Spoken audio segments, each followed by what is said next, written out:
Hello! Welcome to the Free Bin, the Toledo, Oregon Public Library's podcast. I'm Harrison. And I'm Cindy. And we are joined by a guest today. We're very excited. Yeah. We will introduce our guest in a moment. That's right. I want to do a few announcements for the library. So we are ready and decked out for Christmas here at the library. We've got great decorations. We've got some great programs going on. I do want to remind you that if you're looking for a book to read in your little holiday season to come on by, we've got holiday romances out on the table. We've also got the mystery series and, Murder and Mayhem, if you're into that. For holidays, they're all Christmas themed, so come on by and check those out. Couple announcements. Miss Denise would want you to know that there's a holiday Kids Art Day coming up Saturday, December 14th. It's a drop-in program. Come between 12 and 3. There's greeting cards to make and ornaments to make and all kinds of stuff that you can do with your kids. So come on by and do that on December 14th. And that brings us to our next program, which is why we have our guests today. We are celebrating the season in the library with the SLUGs. Yeah. And when I first heard of the SLUGs, I was like, well, that's an interesting name for a group that plays ukuleles and sings. But we did bring in the founder of the SLUGs, and we're going to introduce him in a second. But on the 21st of December, that's a Saturday, from 1 to 2:30, we are going to have a celebration at the library. Yeah. The SLUGs, which you will find out more about in a minute, are coming in to sing and play their ukuleles. Then there's Christmas story time with the library staff, and kids can come in and we're going to have a special story time. And then again, the big guy himself, Santa is coming to the library. And he is going to have something special for the kids, and he will meet and greet and take pictures and do all that fun stuff with the kids. And so that's pretty exciting. We got a lot of good stuff coming up. And I want to throw in, yes, since you do have the Christmas books pulled for the display, the holiday books. Anyone who listened to our Monster Romance episode that we did with Coos Bay Public Library, Cindy managed to find a holiday, that's right, shape-shifting Scotsman werewolf romance. Yes, her wolf for the holidays. Her wolf for the holidays. I may have to read this. Yeah, well, one. you go ahead and read that. I won't be, but that's not really my genre. Yeah, I'll have to see if Brittany from Coos Bay has read this one. I betcha. She is our expert. Your monster romance. Yeah, our monster romance expert. There's something for everybody at the library. So come on down and check those out. So today we have a very special guest. I have to say, just as a caveat, my husband, the magical Mr. B, plays with the SLUGs, and he loves it. And so when we wanted to do something, we thought, well, how much fun would it be to have live music in the library? And so we invited the SLUGs to come and play. And today we have Richard Fetrow. Richard Fetrow is the founder. I'm the founder's husband. Oh, okay. The founder's husband. And I will say the founder is sitting in the booth with us, but she's not close to a microphone. So I'm going to turn it over to Richard and just ask you kind of a general question. How did SLUGs get started? Well, it started way back in probably 2009 or 2010 when Margot got interested in ukuleles because of a couple of her friends were playing them. Yeah. And she started playing with them and learning and so on. And after a while, I think there ended up like 4 or 5 of them would go to the free Saturday morning breakfasts that were put on at the Presbyterian Church in Walport every Saturday. And so they started playing there.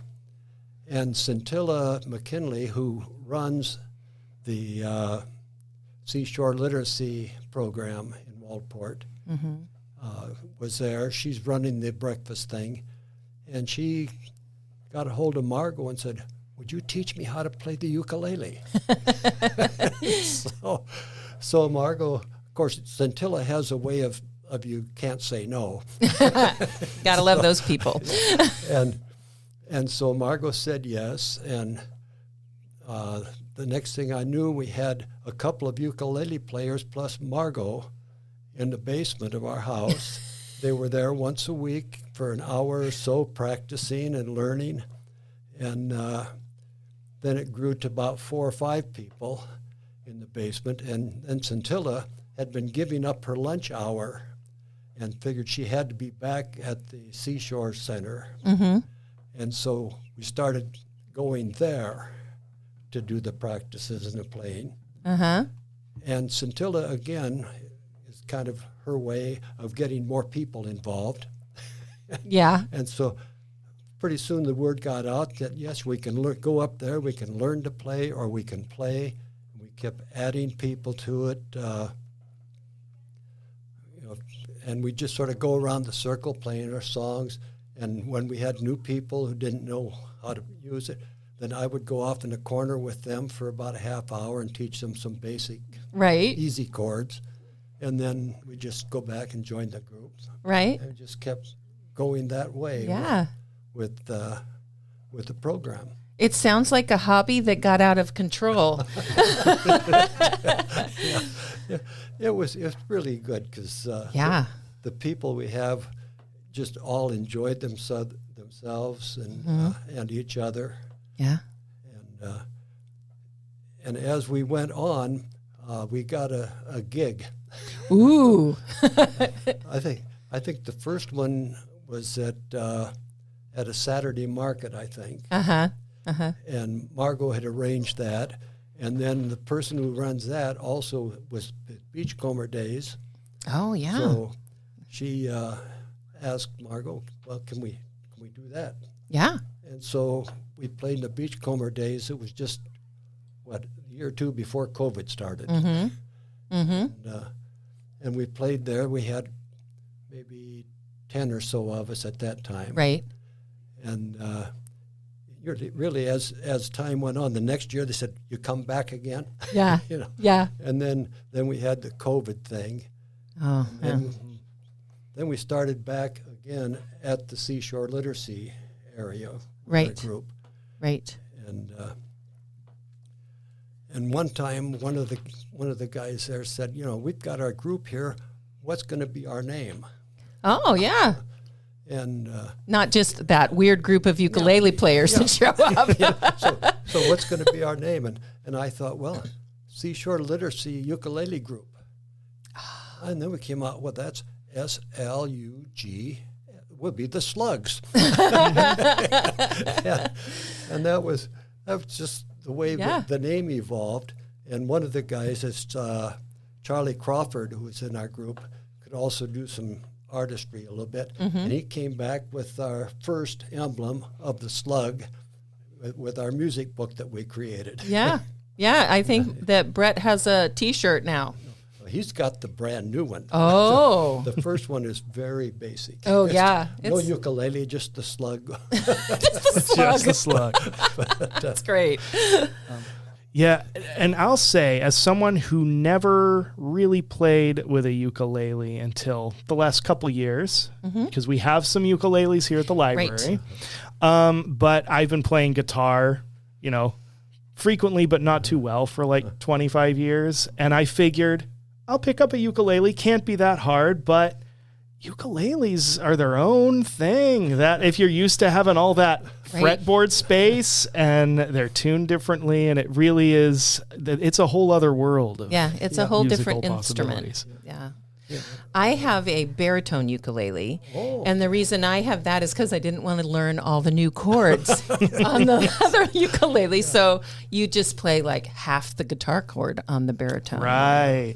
And then at our house, we also have an electric bass baritone. Oh, wow. that my youngest son can play well, but the rest of us just admire it because it's very pretty. Yeah. Well, you have to come down with Brett on Mondays then. Well, I'm not that good. Hey, I've been doing this for I don't know how many years, probably 14, 15. I'm not that good. I say I like to sing, so it's my prop. Right. There you go. There you go. So when you do your gigs, which you guys are busy, I mean, you guys do the farmers market in Newport, I know, and you practice every week on Mondays, and then you've done a lot of other things, and it's just, to me, it's just so much fun to get together and sing. I love to sing too. But so when you do your gigs, you put out a donation bucket. Yes. And that goes to where? That goes to the Seashore Literacy program. Okay. It's run by Scintilla. Uh-huh. And that's in Walport. That's in Walport. And it really helps the community. It's not just doing the literacy with kids after school or things like that. She also provides help for needy families. Like right now, she has a Christmas thing going where you can come in and get things that you need for Christmas. They have, for Thanksgiving, they had food plus a meal there. That's so cool. She just does all sorts of things like that for the community. Yeah. That's great that you guys can have fun and support them, support the literacy group and do all of that. That's great. So when you come to the library, you will have your donation bucket that people can donate. Oh, we'd be more than happy to bring it. Yes, yes. And it'd be nice to have it filled. Yeah. Yeah. It's Christmas, folks. It's that time of year. It's almost like a given that you have to bring your extra bucks in to throw in the bucket. But it sounds like a great program that she's running down there and that you guys can support. And I love the name. So tell me, I have a couple other questions. I always ask this of our guests. Where's the strangest place you've played ukulele? That, like, have you done a wedding? No. I really can't think of a strange place. We play at Sea Air. What's Sea Air? That's a retirement okay. assisted living place in Yachats. Okay. We do that once a month. And it's just kind of evolved. Margot and I used to go down there, and she plays a hammered dulcimer, and I would play the penny whistle, and we did that. And now the SLUGs come down once a month. We play for them. They just love it. There's one guy there who loves to clap and dance and everything, and one of our members, Judy, will go out and dance with him on a certain song, like Tennessee Waltz. They'll go out and dance. Oh, just all sorts of That's things wonderful. like that. That's really great. That's really great. So, have you ever played like in really inclement weather? Have you ever? Do you have a waterproof ukulele? Not waterproof, but windy. We've played in stuff where you pick up your music stand from the ground.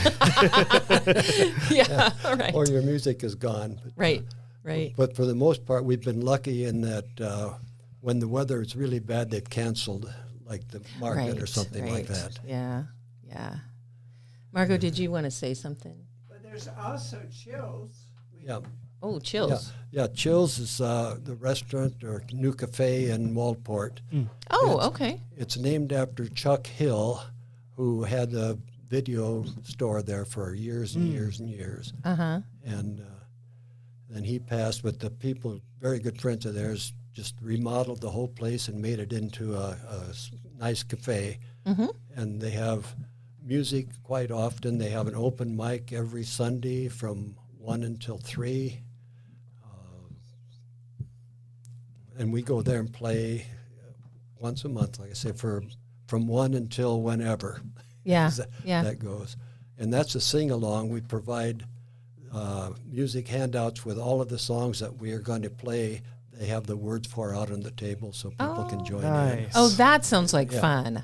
That sounds like a good time. And that's Chills in Walport. Walport, right? Yes. Okay, there's the plug for them. Do you have a favorite song to perform? we almost always start out with jambalaya. Yeah, And, yeah. And we end up with a song written by one of our members, this Buzz. He wrote the SLUGs songs, which the chorus goes really tough. It's, we are the SLUGs and we're proud of it. We are the SLUGs and we're proud of it. We are the SLUGs and we're proud of it. Way down deep in our souls. And then it goes on telling what a slug is all the way through, from what a real slug is down to the point where we meet at the Seashore Literacy as a ukulele group. Oh, that's so fun. That's so fun. I know that Brett joined. There wasn't a requirement necessarily. If somebody is interested in joining, what do they need to do? They need to come in the door. Okay. We have extra ukuleles if you don't have one. Wow, cool. And part of the year we have Judy, Judy and her husband, David, they are here most of the year. Then they go down to Florida for warm weather in the winter. Right, right. But Judy teaches every Tuesday at 6 o'clock, I believe. She'll have lessons for anyone who wants to drop in. Oh, wow. Cool.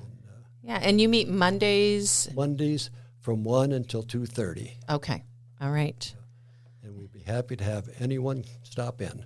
So I know that you have a big list of songs that you sing. So how many songs do you, like, I know you've added Christmas ones for the season, but all told, how big's your, like, song catalog?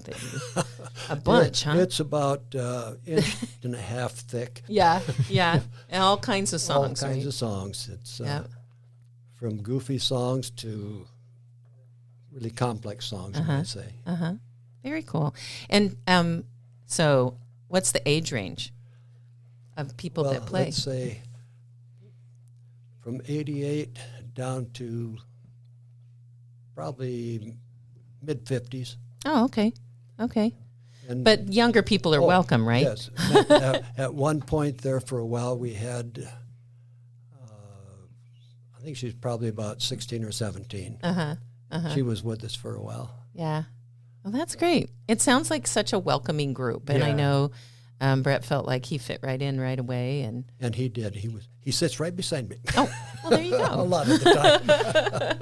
And I listen to him practice at home a lot of the time too.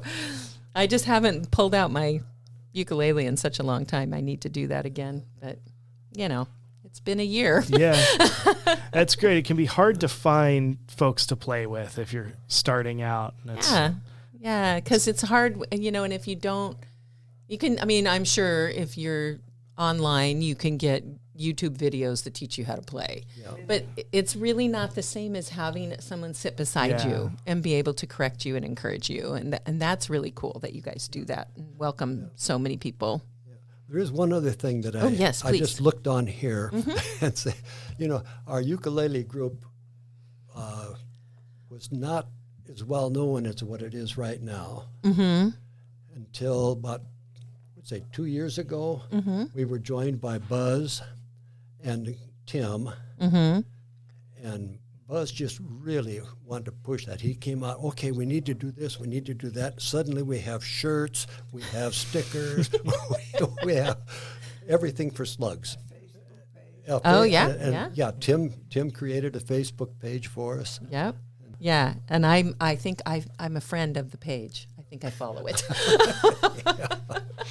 So, but those two and a couple others just really added that boost of getting everything out there, whereas we were more content to say, okay, this is what we're doing, and that's been kind of a hard transition for me at times. Right, because all of a sudden we're going out and doing all this stuff, and I think, what happened? Right. But it's good. It is, and it's great that you are able to. Do you have a number, maybe an average of a year of what you contribute to the Seaside Literacy or Seashore Literacy? Seashore, yeah. It was over 6,000. That's awesome. That's amazing. Yeah. And just because you hang out and play ukulele, Yeah, that's it. it just proves anybody can do it. Yeah.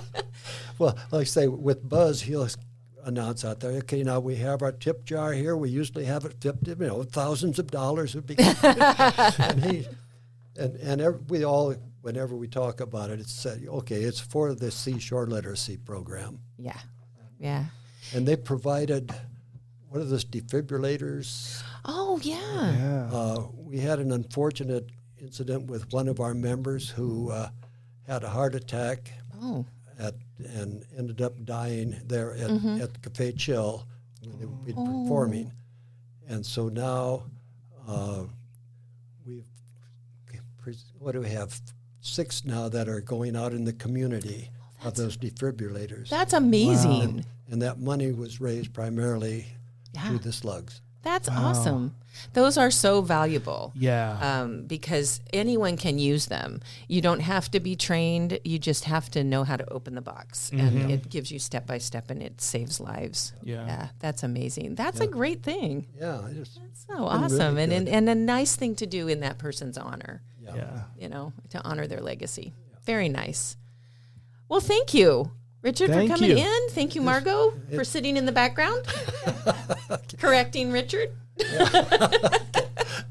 And it's been a pleasure. Yeah, I'm excited for the program on the 21st. I love live music in the library, and I think that it's just a great way to bring in the community. And hopefully we'll have a good group of people. Hopefully we'll have people walk in and go, there's music in the library, and be amazed. So, Well, I will be here. Good. Yeah. Great. And we do have ukuleles here in the library. Yes. Standard tuned. And you're welcome to come by and play with those. And last summer or the summer before, you guys did lessons, right? Yes, we did. Yeah. I'd love to do that again. Yeah, that would be fun. Lessons on the ukulele? Mm-hmm. Yeah, for kids. There was I don't know how long the lesson ran, but Brett taught part of it. Yeah. Yeah, we did all ages, and It was a lot of fun. It's really great. Yeah. Because they performed at the end of summer reading. They did their little performance. It was very good. Yeah, and I had the opportunity to start learning ukulele too. And like I said, I've got renewed respect for the instrument. You can do a lot with those 4 strings. That's right. That's right. Okay. All right. Well, thank you again for coming by. Thank you. Appreciate it. Thank you. Yeah, and we'll hear you soon. Yeah. Okay. And we'll talk to you all next week. Okay. The Free Bin is a production of the Toledo Public Library, which is part of the Lincoln County Library District in beautiful Lincoln County, Oregon. Writing by Harrison Baker, Cindy Balek, and Denise Marsh. Original music and editing by Harrison Baker. That's me. The views and opinions expressed on this podcast are those of the speakers and do not necessarily reflect those of any organizations they represent. Good night.